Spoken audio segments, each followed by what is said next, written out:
Hello, and welcome to the virtual broadcast of Accountability Techniques presented by Thomas and CISO. Thomas is an emergency preparedness specialist at Pantex, where he is the primary Pantex drill team lead. Prior to coming to Pantex, Thomas worked at the Waste Isolation Pilot Plant and the National Security Agency. If you have a question during the session, please enter it into our chat tool on the right, and I will relay these questions to Thomas. I will now turn over the virtual stage to Thomas.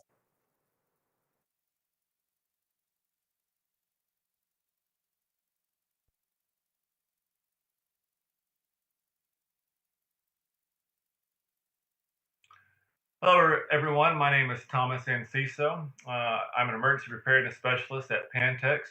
Today, I have the pleasure of talking to you guys about accountability. My normal day-to-day functions, I run the drills. I'm the drill team lead here at Pantex, but today, accountability.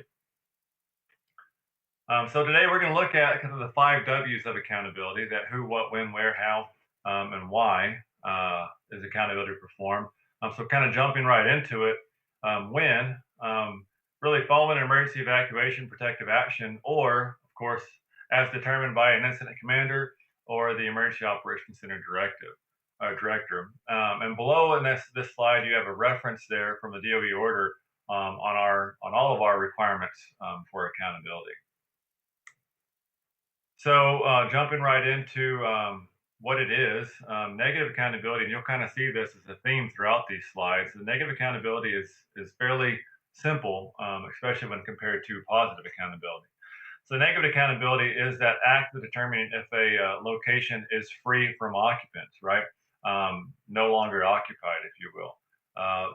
In contrast, that is our positive accountability. That is the act of accounting for personnel within the location, the personnel that were there or the personnel that are supposed to be there, accounting for those individuals. At Pantex, we do this a few different ways. A lot of these will probably look very similar to other personnel within the DOE complex. First is our muster station accountability. This is typically used after a building or a facility has been evacuated. Second is our Pantex personal accountability system. It's PPAS. This is an electronic accountability system where individuals get to interact with a website in order to account for themselves, either a website or our communicator system, which we'll talk about a little bit more here later. Again, that PPAS is more of a COOP accountability as we see it. And then finally, we have our manual accountability. So manual accountability is more intended to be used when our electronic systems are no longer functioning, or to supplement the PPAS accountability as needed. So where and how? So negative, again, more simple. Physical sweep of an area, building, or facility, ensuring that that the given location is no longer occupied. In contrast, our positive accountability, at our muster stations, our building wardens, managers, or a designee will complete what I think a lot of people have is a roster, right? We call it our Pantex muster station roster. It's located at every muster station. Personnel will pull that out and use that almost as a checklist to account for their personnel. Now, personnel without access. Oh, I'm sorry. Then the next one is our PPAS. This is where accountability is tied with our individual's badge number. This is that interaction they get to have with our computer system. So personnel with access to the unclassified Pantex network, they account for themselves by accessing our accountability site and actually, like I said, interacting with that site. So they can account for themselves, they can account for their peers, or a manager can account for their personnel. Now, personnel without access to the Pantex network, they'll receive a communicator call, and in which they get to once again interact with a system using their badge number to account for themselves.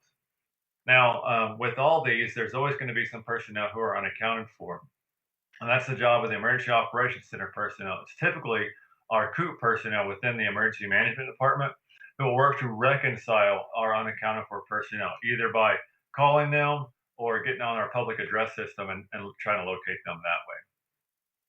Manual accountability, employees report the status and locations to their immediate supervisors, admin assistants, or any other type of point of contact to account for themselves. So again, manual and PPAS, very similar, but there are some nuanced differences there. Who is responsible? As always, it's important to have somebody responsible for our accountability. In negative accountability, it's that building warden or office warden. Um, they're going to sweep an area, and the key here is safe to do so.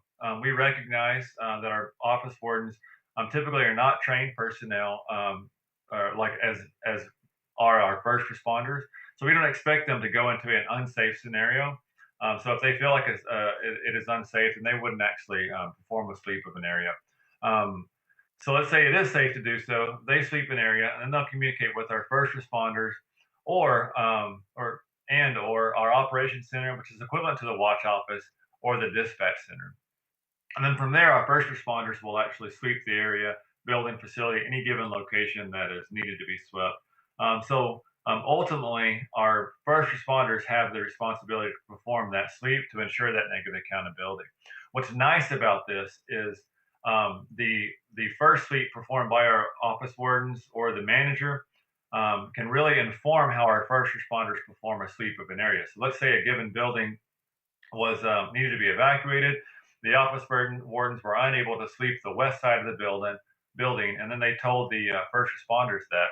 The first responders then get to modify the way that they might attack that building and perform that negative accountability. So they'll probably start with that west side first. So that's what's really nice about kind of having that dual system. Our office wardens perform that initial sweep again, if safe to do so. Now, in positive accountability, it's really all about the employee, right? In our mercy station, it's that warden, manager, or designee that needs to perform that accountability, that positive accountability. We have all of our personnel are trained to do that in their general employee training. So it's really about the employee. Same thing as the PPAS, right? It's that employee or the manager that's going to interact with that system and account for themselves or their personnel. And manual accountability, again, it still is that employee, but we're going to reach out more to the immediate supervisor, division, admin assistant, or whoever that Pantex POC is to assist in that accountability. So today we looked at negative accountability versus positive accountability. That negative accountability, again, it's simple and yet very effective. It's really doing that sweep of an area when safe to do so by our office wardens or the first responders who are ultimately responsible for ensuring that negative accountability.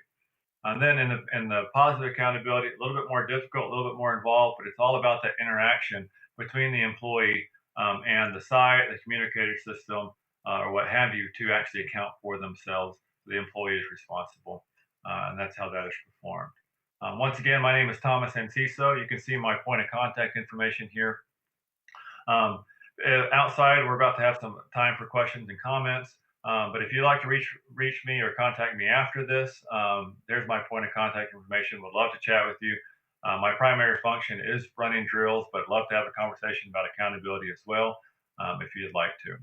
So now I'd like to open it up for any questions or comments. Thank you for your presentation, Thomas. I did have one question. What do you think are the benefits of using a positive accountability method over a negative accountability method, or vice versa? And if there is time when both techniques might be needed? You bet. So one of the biggest benefits right off the bat is speed. You're able to really provide that negative accountability really, really quickly. Positive accountability does take some time. So if we're looking at once a building has been evacuated, trying to get those numbers or anybody that's missing right to our first responders who can go locate them, that negative accountability is really what we're looking for. And it's all about that speed. Times in which both might be utilized. First, we have that negative accountability. Let's say if we have a negative accountability that we had people missing, right? So if we had some people missing, weren't really sure who was missing, and then we can start enacting that positive accountability protocol and start actually getting some names, some badge numbers, and a good hardware about them where those individuals are located at. Okay. Well, thank you very much. That's the only question I have. So it looks like you'll get to go join the new exercise subcommittee. For those of you still with us, please do the survey by clicking on the link below this description. And don't forget to update your scavenger hunt form. Oh, wait, just in. How does Pantex determine which facilities will use positive accountability? Last minute from Deborah Gentile. Oh, that's a that's a tough question. I wasn't anticipating that. So, by and large, we use the negative accountability process across the board. We are actually in the process of kind of revamping some of this. We do look at that negative accountability first. Originally, we did have more of a positive accountability technique initially, but we're looking more at that negative accountability now as we kind of revamp our process. And it's all because of what I talked about before. It's that speed. It's being able to get the who is missing to our first responders as fast as possible. So it's not so much which facilities will use positive accountability versus negative accountability, because ultimately, too, if we're looking at what we need to train our employees, we don't want to start training some employees one way and other employees the other way. Especially at Pantex, when we have some personnel who can be working in different facilities at different times. So we do really look at that negative accountability first. That's kind of the process that we're going towards. And then if that negative accountability wasn't effective, then our emergency directors can push for that positive accountability. All right, thanks. Deborah. Deborah, I hope if you have any other questions or follow-ups, feel free to contact Thomas via email, either in this speaker list or underneath this window. You can click on his name. Don't forget to fill out your survey to get attendance credit. And our next session will be Common Operating Picture. You can select it from the schedule on the left or join another channel. Thank you again, Thomas, and enjoy the new subcommittee meeting. Thank you.